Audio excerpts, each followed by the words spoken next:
Hello दोस्तों, last lecture में हमने देख लिया था इलेक्ट्रिक फील्ड ई और पोटेंशियल में रिलेशन। तो आपका स्वागत है अगले लेक्चर में।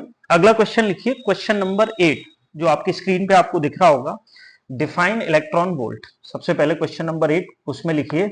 अगला क्वेश्चन जो आपको लिखना है वो लिखना है डिफाइन इलेक्ट्रॉन वोल्ट। सबसे पहले डिफाइन इलेक्ट्रॉन वोल्ट, तो इसको अपन देखते हैं। इफ एन इलेक्ट्रॉन 1.6 इंटू 10 की पावर -19, मतलब एक इलेक्ट्रॉन है जिसपे इतना चार्ज हो, इज एक्सीलरेटेड, एक्सीलरेटेड मतलब उसको स्पीड पकड़ा है बाय 1 वोल्ट से, then this energy is termed as 1 electron volt. मतलब मान के चलिए कि कहीं पे एक इलेक्ट्रॉन है, अब इलेक्ट्रॉन का चार्ज तो क्लियर हो गया, 1.6 इंटू 10 की पावर -19, ये हो गया इलेक्ट्रॉन पे चार्ज, और इसके पीछे लिखेंगे कूलॉम। इस पे मैं 1 वोल्ट की वोल्टेज लगा दूं या पोटेंशियल लगा दूं, सॉरी, तो पोटेंशियल लगा देंगे तो इसमें जो एनर्जी आपको, इसको अगर इसका पोटेंशियल 1 वोल्ट करना है तो जो एनर्जी खर्च करिए वो एनर्जी क्या कहलाएगी, आपकी 1 इलेक्ट्रॉन वोल्ट एनर्जी कहलाएगी। तो इससे आसान डेफिनेशन हो नहीं सकती। 2 मार्कर के लिए बेस्ट क्वेश्चन है, बहुत ज्यादा आने वाले हैं 2 मार्कर, आपको भी पता है, तो कोई छोटा मोटा अप्पू झप्पू क्वेश्चन छोड़ना नहीं है। आप तो जानते ही है ना ऐसे, तो ये नहीं तो पता चला मोह मोह हो जाए आप लोगों का। अब देखते हैं यहां से, ये सबसे पहले अब 1 इलेक्ट्रॉन वोल्ट, तो आप इलेक्ट्रॉन वोल्ट मतलब एनर्जी, एनर्जी मतलब work done, W is equal to q b, q की जगह 1.6 इंटू 10 की पावर -19 वोल्ट हो गया 1 वोल्ट, तो ये 1 electron volt is equal to 1.6 into 10 की पावर -19 जो है आपका जूल हो गया। तो आप ऐसा का ऐसा लिख लेना, कोई दिक्कत की बात है ही नहीं, बढ़िया मजे चल रहे हैं। ठीक, अब देखते हैं अपन अगला question, question number 9। Question number 9, derive formula, derive formula for energy of dipole, for potential energy of dipole in external field। External field में पोटेंशियल एनर्जी डाइपोल की, उसके लिए आपको फॉर्मूला बनाना है। अब देखते हैं, आपको पोटेंशियल एनर्जी अकेला पता होना चाहिए क्योंकि डाइपोल तो अभी हम शुरू से पढ़ते ही आ रहे हैं, पी वेक्टर से इसको शो कर देंगे। इसके बाद एक्सटर्नल फील्ड, बाहर से जो ई लगाएंगे, मतलब आप समझ रहे हैं ना, ई जो लगेगी, एक लाइन बना देंगे हम, 2-3 बनाने की जरूरत नहीं।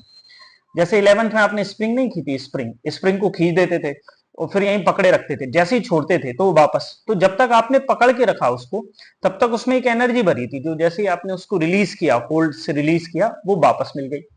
जमीन पे कोई पत्थर पड़ा है, आप वर्क डन करके इसको उठा के हवा में ले जाओ, अब पकड़े रखो होल्ड, जैसे ही रिलीज करोगे ये वर्क डन वापस मिल जाएगा आपको। इसका मतलब ये है कि potential energy of dipole, external field जो होती है, ये सॉरी पोटेंशियल एनर्जी क्या होती है, ऐसी एनर्जी होती है जो पोजीशन ऊपर चली गई तो उससे हो गया।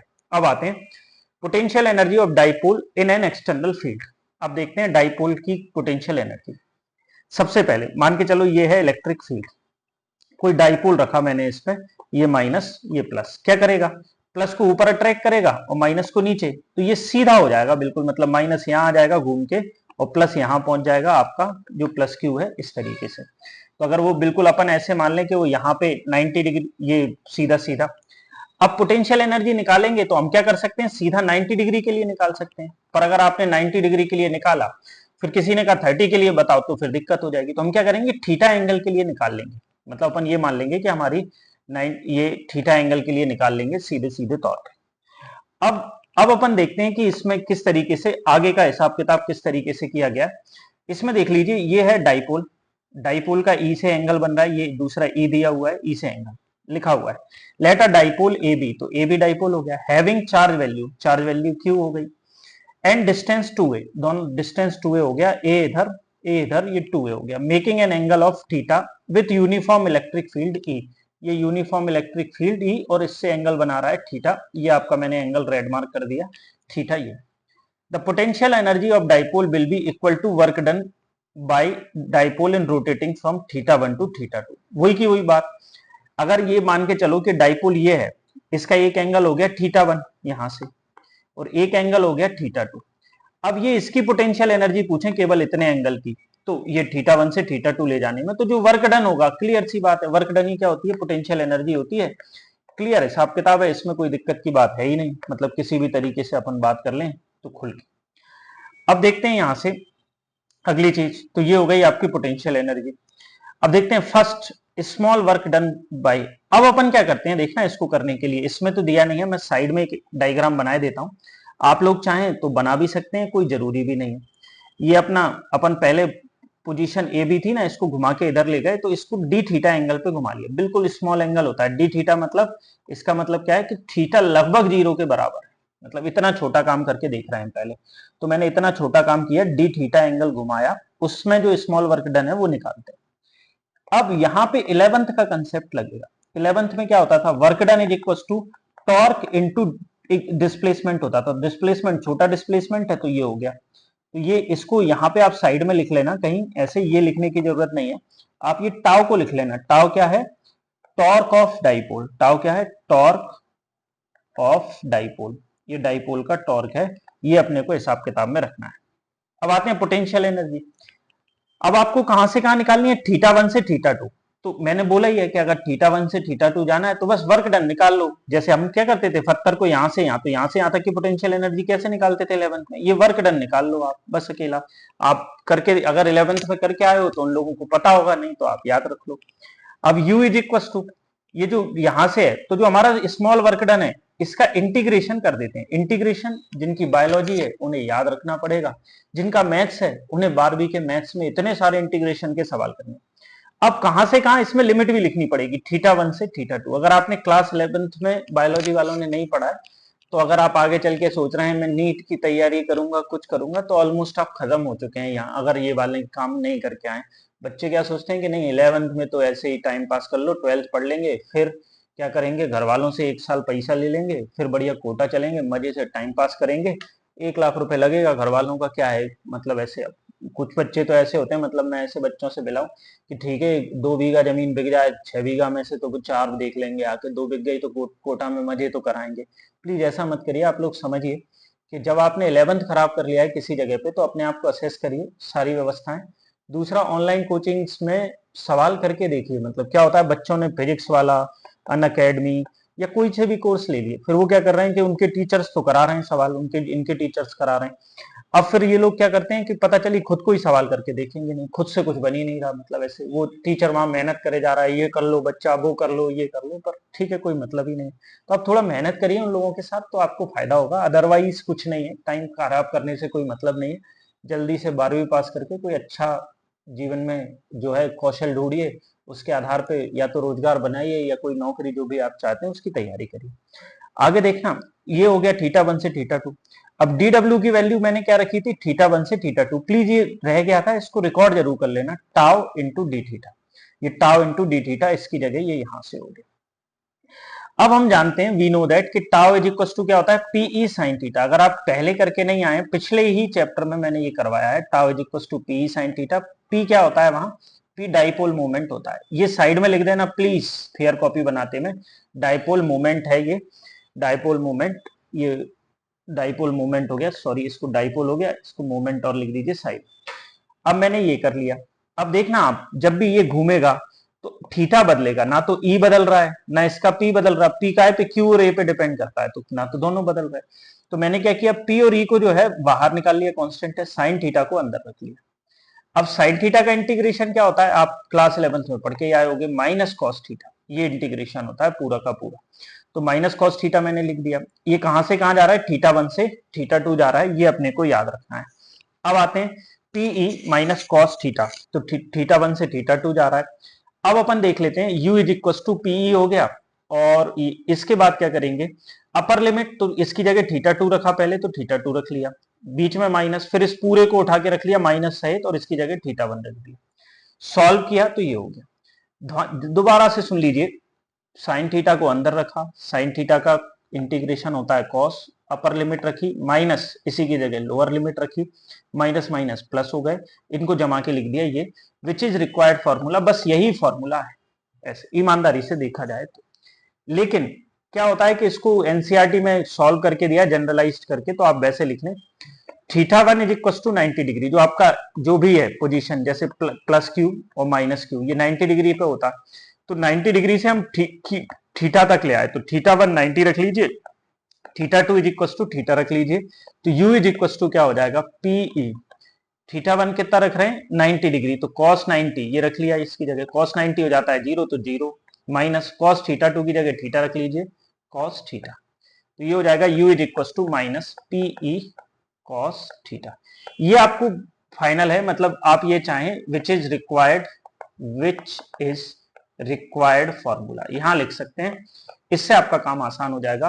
प्लीज ध्यान रखिए, बहुत आराम से फेयर कॉपी बनाना है। जो भी चीजें आपको ना आए कमेंट बॉक्स में आप डाल दीजिए, मैं आपको जो भी डाउट होंगे वो वहीं क्लियर कर दूंगा, इवन ऑडियो रिकॉर्ड कर दूंगा कमेंट्स में। अगर दिक्कत आएगी तो आप प्लीज पूछते सवाल डाउट जो भी हो वो वहां डाल दीजिए, और जब आपका जवाब मिल जाए तो उसको एक बार सुन जरूर लीजिए। अच्छा लगे तो लाइक कर दीजिए। लाइक से याद आया कि अगर आप पहली बार चैनल पे हैं तो प्लीज सब्सक्राइब कर लीजिए, दूसरों से भी सब्सक्राइब करवाइए, नोटिफाई कर लीजिए कि ये जब भी वीडियो आएगा तो आपको मिलता रहेगा। तीसरा, शेयर जरूर कर दीजिए। आप शेयर करेंगे तो दूसरे लोगों तक पहुंचेगा तो वो इसे देख के फेयर कॉपी बनाएंगे। जितना ज्यादा लोग इसे देखेंगे उतना मेरा कॉन्फिडेंस बढ़ेगा और मैं आपकी मदद कर पाऊंगा और ज्यादा से ज्यादा। आप समझते हैं, जो लोग भी इसको रेगुलर फॉलो कर रहे हैं, जिनके भी मेरे पास संपर्क आते हैं, वो सभी जानते हैं। 3-4 बच्चे मुझे लगातार कांटेक्ट कर रहे हैं, तो मैं बहुत अच्छे से बता सकता हूँ कि आप बहुत ही अच्छी फेयर कॉपी बना लेंगे। इससे जो आप टेंशन रहती है, चिंता, वो नहीं रहेगी। ठीक है, तो प्लीज शेयर कर दीजिए।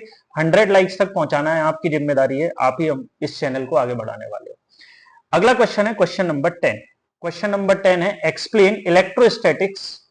आप ये मान लीजिए कि जितनी भी ओटी बननी है वो यहां से बहुत धुआंधार। Explain electrostatics of conductor. जो आप, पहली बात तो 2 तरीके का मटेरियल होता है। एक होता है कंडक्टर, जैसे आपका तार हो गया जिसमें से बिजली निकल जाती है। एक होता है लकड़ी जैसा, जिसे नॉन कंडक्टर, इंसुलेटर। अभी हम क्या करने वाले हैं, इसको डाई इलेक्ट्रिक की तरह इस्तेमाल करेंगे। किसी ने सवाल पूछा था कमेंट में आप ही बच्चों में से कि डाई इलेक्ट्रिक क्या होता है, तो इसको डाई इलेक्ट्रिक की तरह इस्तेमाल करेंगे। बाकी ये जो कंडक्टर है इसकी प्रॉपर्टीज को अलग स्टडी करेंगे। तो देखते हैं, ये डिफॉल्ट आप लिख लेना, इलेक्ट्रोस्टैटिक्स ऑफ कंडक्टर है फॉलोइंग प्रॉपर्टीज। लिखना हो तो नहीं, सीधा inside a conductor electrostatic field is 0। एक कंडक्टर बनाते हैं, बिल्कुल ऐसे अपन ने गोल बना लिया। ये 3D में है। 3D में मतलब आप ऐसा मान लीजिए आलू जैसा। इसको कोई चार्ज दिया, प्लस चार्ज दिया, तो प्लस चार्ज एक दूसरे को रिपील करेगा। रिपील करेगा तो अंदर नहीं जा पाएगा, पूरा सरफेस पे बाहर आ जाएगा। जैसे कोई गोला है तो आप इसको चार्ज दे दो, अंदर रहेगा ही नहीं वो, क्योंकि प्लस ये इधर प्लस ये एक दूसरे को रिपील करेंगे तो बाहर आके जमा हो जाएगा। तो इस वजह से क्या होता है, किसी भी कंडक्टर के अंदर जब चार्ज ही नहीं है तो यहाँ इलेक्ट्रिक फील्ड कितनी होगी, हमेशा 0 होगी।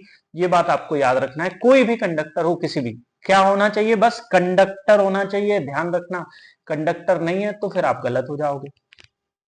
रीजन क्या है इसका, all charge is drifted toward surface. सारा का सारा, ड्रिफ्ट मतलब धक्का दे के बाहर आ जाता है।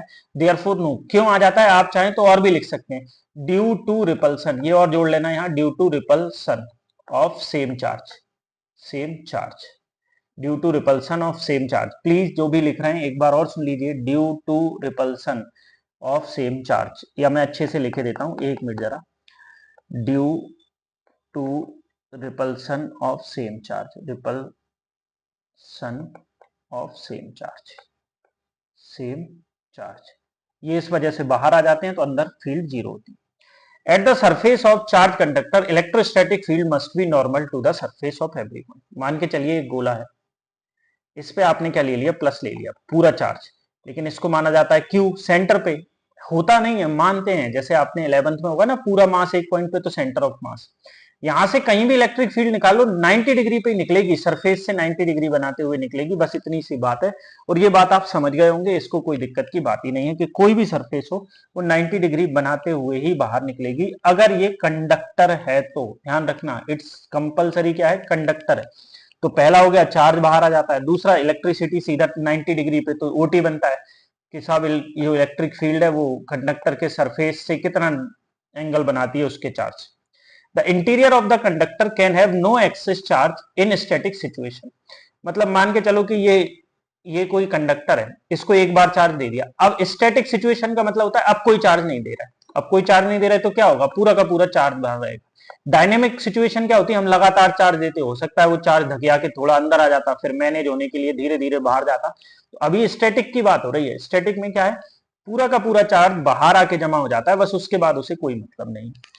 इसके बाद आगे है ये अगला, electrostatic potential is constant throughout the volume and equal to its surface. अब देखना, अपन ये वाली बात को समझने की कोशिश करते हैं। जैसे मान के चलो कंडक्टर है, ई तो हो गई 0, लेकिन अब कंडक्टर में अगर टोटल चार्ज Q है और रेडियस R है तो potential V is equal to कितना होता है, 1/4 pi epsilon naught Q upon R। ये होता है पोटेंशियल। ये होता है सरफेस पे। लेकिन ये सेम का सेम अंदर रहता है, मतलब अंदर पोटेंशियल जीरो नहीं होता। V is equal to V surface, जो भी सरफेस पे रहेगा उसके इक्वल होगा। ये अपने को बात याद रखना है, बिल्कुल क्लियर। ठीक है, दूसरी बात ये क्लियर हो गया, तो ये फोर्थ पॉइंट क्लियर हो गया। प्लीज सारे पॉइंट्स को अच्छे से लिख लेना, पढ़ लेना। आप ये मान लीजिए कि 70 में से 70 इन कंसेप्ट्स के बूते पे डूब जाते हैं। इवन आईआईटीज में इन कंसेप्ट्स पे बेस्ड डायरेक्ट क्वेश्चन बन जाते हैं कि नहीं कोई चीज बना के दे। अब देखना, अगर आपने फर्स्ट चैप्टर में किया हो तो हमने एक सरफेस लिया था, उस पर चार्ज था, उससे कुछ दूरी पे पॉइंट पी लिया था, तो यहाँ इलेक्ट्रिक फील्ड क्या हो रही थी, सिग्मा अपॉन एप्सिलॉन नॉट हो रही थी। बस उनने यही बात कही है कि कोई भी सरफेस हो कंडक्टर का, चाहे ऐसा हो चाहे गोल वाला हो, इसके बाहर भी यहाँ ले रहे हैं, तो वो अगर सिग्मा फैला है तो सिग्मा अपॉन एप्सिलॉन नॉट होगा ही होगा। अब ये एन वेक्टर के डायरेक्शन, एन वेक्टर मतलब बाहर की तरफ 90 डिग्री, जो सरफेस से 90 डिग्री, तो normal vector to surface, surface से 90 डिग्री पे ये फील्ड रहेगी, उसका वेक्टर कहां रहेगा, 90 डिग्री पे। ये क्या, ये डायरेक्शन है, कैसी डायरेक्शन है, 90 डिग्री। नॉर्मल मतलब 90 डिग्री पे ये डायरेक्शन है। मेरे हिसाब से आज 3 टॉपिक कवर हो गए, आपको तीनों अच्छे से समझ में आ जाएंगे। प्लीज आप कमेंट बॉक्स में कमेंट जरूर कर दिया करें, अगर आपको कोई इशू लग रहा है, प्रॉब्लम लग रही है, तो मैं बहुत तैयार हूं आपके सारे कमेंट्स लेने के लिए। दूसरा, इसको ज्यादा से ज्यादा शेयर करिए, जिससे हम लाइक करवाइए आप, तो कैसे भी करके ज्यादा से ज्यादा लोगों से आप खुद ही शेयर करिए। 2-4 लोग आप आसपास देख लीजिए कि नहीं, एक बार देखो तो सही कि बन रही है कि नहीं बन रही, उस तरीके से। थैंक यू, मिलते हैं नेक्स्ट लेक्चर में। आज के लिए धन्यवाद।